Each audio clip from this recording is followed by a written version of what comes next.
Por la calle de Fuencarral, en dirección a la Puerta del Sol, baja, con apuesto y jaranero continente, una mujer.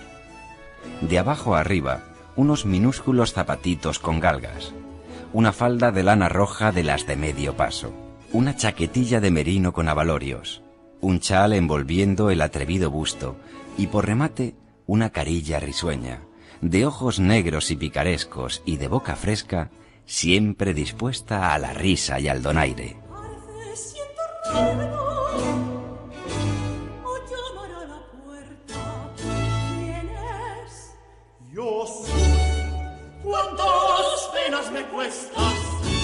Manuela Malasaña, la joven costurera asesinada por los franceses el 2 de mayo de 1808 en la Guerra de la Independencia, pervive en la memoria como el símbolo de la lucha contra el pueblo invasor, en una visión romántica y legendaria de uno de los sucesos más cruentos e injustos de nuestra historia.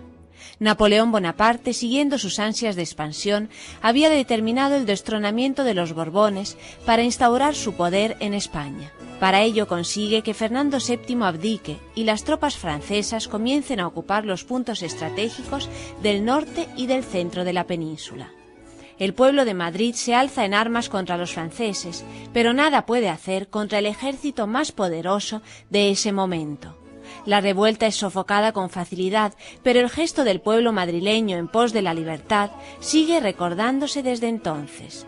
El día 2 de mayo es fiesta grande en Madrid, y las plazas y las calles del rebautizado barrio de Malasaña ven como año tras año las gentes celebran esta fecha con renovado entusiasmo. El barrio de Malasaña tomó después su nombre precisamente de Manuela Malasaña. Ángel del Río, cronista de la villa. Estaba en las afueras de Madrid y el edificio más notable era el cuartel de Monteleón.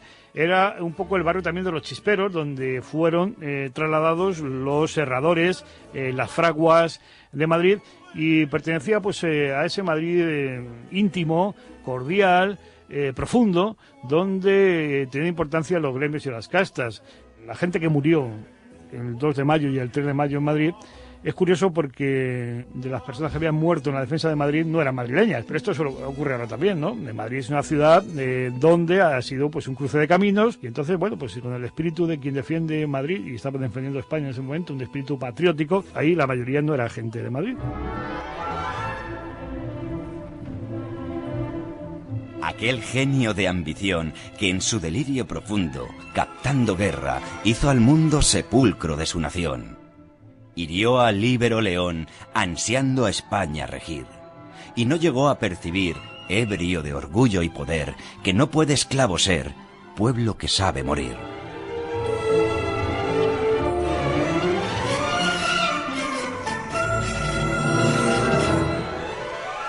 Manuela Malasaña nació el 10 de marzo de 1791. El padre, Juan, trabajaba en una fragua y estableció su domicilio familiar en la calle de San Andrés, en pleno barrio de Maravillas. Nada se sabe de la infancia de Manuela, puesto que transcurrió en el tranquilo anonimato de las familias humildes y trabajadoras del Madrid de aquella época. Era imposible presagiar que la joven costurera, que solo tenía 17 años cuando encontró la muerte, habría de convertirse en la heroína de una guerra que se desencadenó sin que ella, ni nadie, tuviera tiempo de desarrollar alguna estrategia para salvar la vida. Cuando en Madrid el pueblo se levantó contra las tropas francesas, no había ninguna posibilidad de victoria, y a pesar de ello, la reacción fue unánime. Todos bajaron a la calle, armados con lo que buenamente tenían a mano.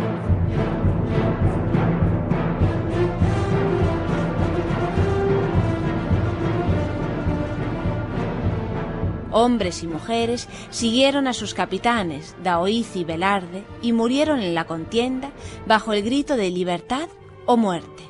Héroes fueron todos los madrileños, y en nombre de todos, un único nombre, el de Manuela Malasaña, ha quedado en la historia para recordar la larga lista de víctimas inocentes aplastadas por la codicia del invasor. Por la poca documentación que hay sobre ella, respondía a lo que es el perfil típico de la mujer madrileña.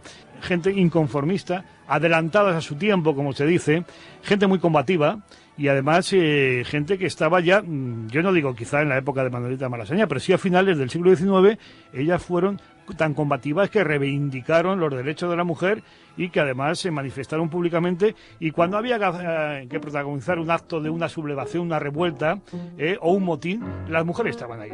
Estaban las primeras, y cuando había que mostrar su inconformismo o hacer el motín de las alcachofas o el motín del Paseo del Prado, ahí la mujer madrileña es la primera que estaba.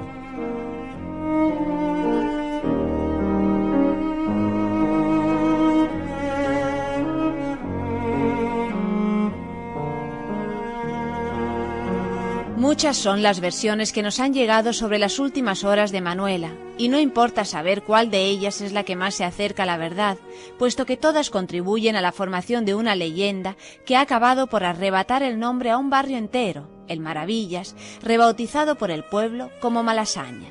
Cuentan que Juan Manuel Malasaña dejó su trabajo en la fragua para contribuir junto a las tropas españolas a la defensa del cuartel, y que cuando Manuela se acercó al lugar para traer más municiones, fue alcanzada por la bala enemiga.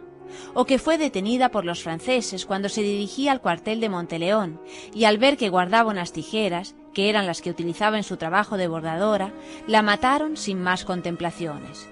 Otra versión es que los soldados extranjeros quisieron abusar de ella cuando intentaba volver a casa esa terrorífica noche. Al defenderse del ataque con las tijeras, fue brutalmente asesinada. Lo que queda claro es que la muchacha, por una razón u otra, tuvo que atravesar el campo enemigo y perdió la vida en el intento.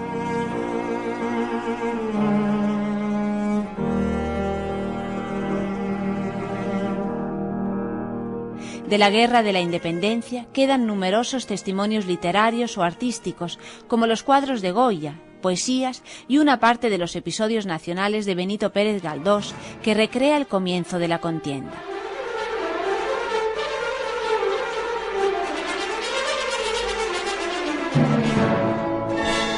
De improviso, aquel silencio profundo y aquella oscuridad intensa se interrumpieron por el relámpago de un fogonazo y el estrépito de un tiro que no se sabe de dónde partió.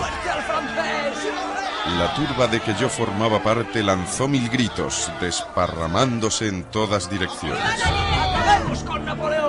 Parecía que reventaba una mina, pues no a otra cosa puedo comparar la erupción de todo aquel rencor contenido.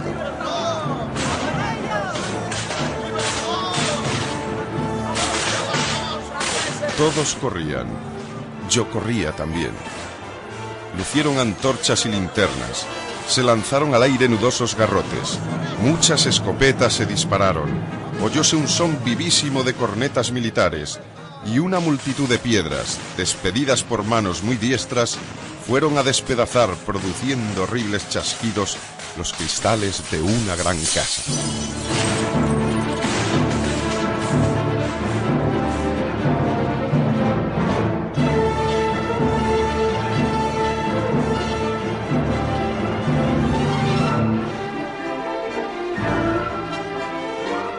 Manuela Malasaña murió el 2 de mayo de 1808. Perdió la guerra como todos, pero con ella nació o se reforzó ese espíritu noble e independiente del pueblo español. Fue una mujer resuelta, combativa, y como muchas otras de su misma condición y sexo, se mantuvo en primera línea en los momentos más arriesgados y difíciles. Por eso los madrileños dicen que es su Agustina de Aragón. Y por eso, aunque muchos ni siquiera lo sepan, o lo olviden tras los estragos del botellón y otras miserias, se celebran estas fiestas, para no olvidar nunca lo que sucedió y para rendir el justo homenaje a quienes lucharon en favor de la libertad. Y suenan patrias canciones, cantando santos deberes, y van roncas las mujeres, empujando los cañones. Al pie de libres pendones, el grito de patria zumba. Y el rudo cañón retumba, y el vil invasor se aterra, y al suelo le falta tierra para cubrir tanta tumba.